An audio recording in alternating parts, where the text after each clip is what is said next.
Hello, this is Ritik Vibhani, and today I'll be going over understanding the role of culture in organizational performance in the UK and Switzerland. Because I'm visually impaired, I'll be leaning into the screen to read the text. So, why is culture important in the workplace? Culture affects work before anyone notices. It's when a meeting goes badly, when deadlines slip. Culture is the habit and expectations people bring to work. It affects how people speak, how they build trust, and what they think good work looks like. The aim of this presentation is to compare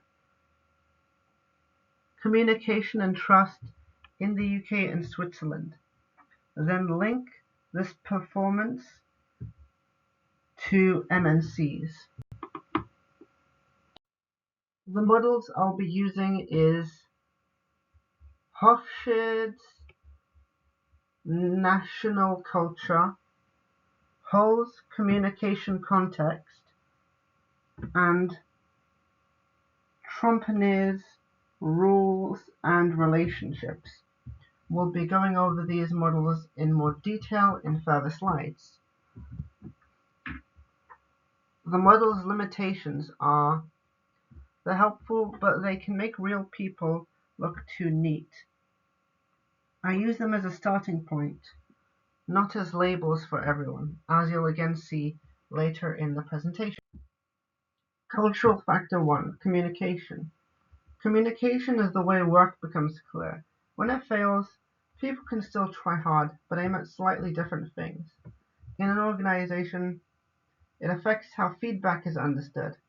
It can reduce confusion in a meeting or increase it. It affects conflict, decision speed, and decision quality. And it matters when you're thinking about confidence and inclusion, especially when cues are unclear.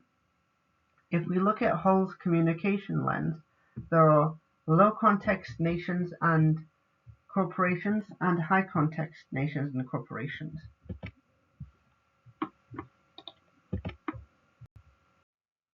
So how does communication compare between the UK and Switzerland? While the two countries look quite similar at first, especially through the lens, the tone is not always the same. In the UK, work communication often ties to staying polite and friendly. Criticism may be softened, and sometimes the main point becomes easy to miss. In Switzerland, communication is often linked with clarity and planning and precision. Feedback may sound direct, but it may simply be meant as professional and efficient. Both the UK and Switzerland are low context, but you can see the difference in their approaches here. One risk is that British employees might hear Swiss directness as harsh. A Swiss employee might hear British politeness as vague or not fully serious. The second cultural factor is trust. Trust is the bond level of a team. Without it, people may keep information safe instead of sharing it early. Trust affects performance because people are more likely to ask for help, report small problems early, and share ideas and stay connected to the team. When small problems aren't discussed early, they'll snowball into bigger problems.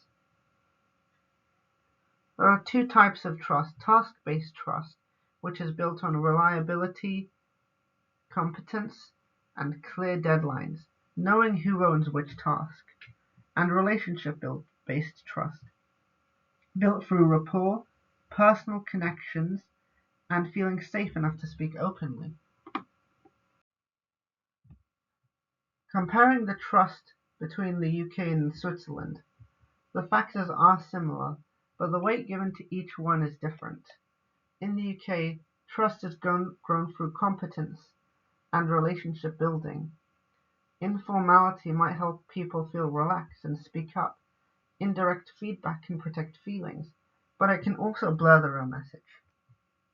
In Switzerland, trust can depend strongly on reliability, punctuality, and expertise.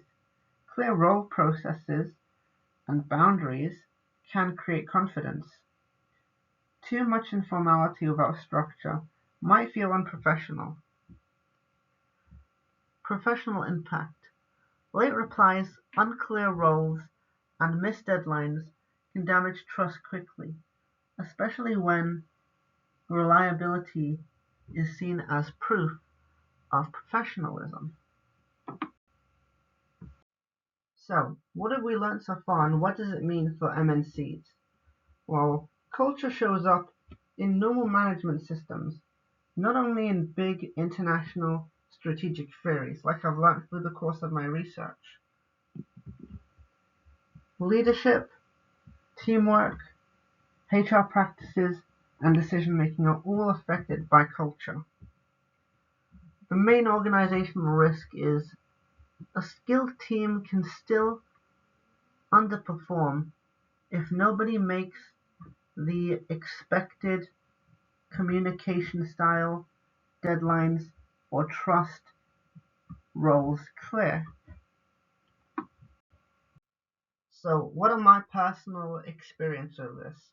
Well, looking at Hull's communication lens, as a visually impaired student in London, I find it very indirect communication hard. If feedback is softened too much, I might miss the real point because it's hard for me to rely on visual cues in the room. So, managers should check understanding clearly. Polite management doesn't always mean the message has landed. And with a Swiss student I've talked with, he told me that Swiss workplace culture is often described as organized and precise. The structure may feel formal, but it can also make expectations easier to follow. So for MNCs, this means managers should not automatically treat structure and coldness in the same context. Structure is part of trust. So a criticism is these views are useful, but they are very small samples. I would only use them carefully with theories, not as natural fact. I'll be coming back to these opinions shortly. Practical recommendations for MNC managers. I have 4 recommendations here so that managers aren't only aware of culture, but they implement it into their simple routines to build positive habits. Cross-cultural onboarding. Explain likely UK-Swiss differences in feedback, formality, punctuation, and trust building. Communication rules. Agree meeting structure, decision notes, feedback style, and response time expectations. Trust building routines. Use early role clarity and reliable follow-up methods. Add informal check-ins so trust is not only procedural. Psychological safety. Make it normal to ask questions and clarify meaning without embarrassment.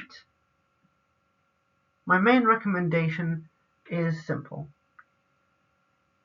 Make expectations visible early before misunderstandings turn into conflict through the use of routines. So, my conclusion is communication and trust can both look small day to day, but they have a large impact on performance over time.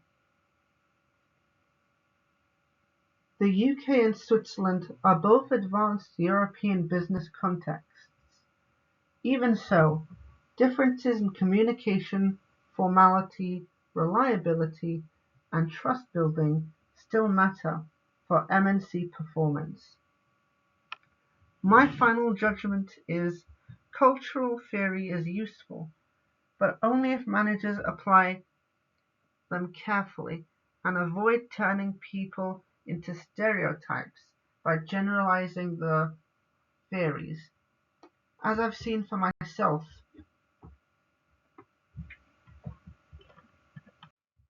these are the references, and thank you very much for listening to my presentation.